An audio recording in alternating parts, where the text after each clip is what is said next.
Hi, Ron. It's Dan Ellsberg. I'm so happy to have the chance to say to you directly, Ron, what perhaps you already know. You're a hero of mine, and you have been since I first saw pictures of you, since I first heard what you were doing. And of course, you're also a friend. It's wonderful to have a hero for a friend.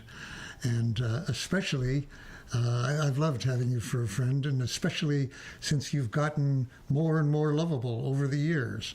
Always admirable, always a hero in the sense of being an example of courage, of strength, that gives strength and inspiration and hope.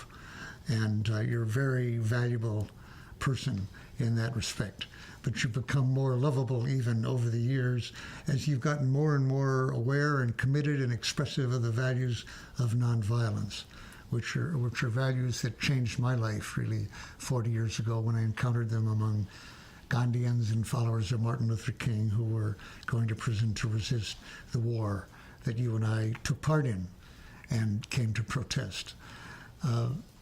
Bismarck, of all people, said, "Courage on the battlefield is commonplace among our people, but civil courage is very rare, even in respectable people." Well, you and I, Ron, know the first part of that courage is something that one sees almost routinely among our fellow citizens who've been trained as soldiers, the people who rescued you when you lay wounded on the battlefield, what you yourself exhibited earlier, and what you saw. I saw that myself on a smaller scale.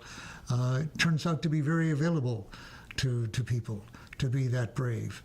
But to be brave enough to risk having your wheelchair overthrown by people who resent your telling them that the war is wrongful, that lives lost in that war have been wasted. That rage, which is almost hard to imagine until I saw pictures of you actually being overturned in your wheelchair, is something that you came to expect and to brave in future. And that is what we need above all else, that kind of civil courage to say when our government is wrong, when it's misleading our young men to think that the courage that they'll show on the battlefield of a wrongful war is to be encouraged. On the contrary, the kind of courage that you've shown and the love for your fellow humans that you've shown in your teaching of nonviolence and the example you've shown of it in the years since is what this species needs if we're to survive. So I'm grateful to the My Hero Project for giving you this honor and hopes that it will inspire other heroes like yourself. That kind of courage is contagious.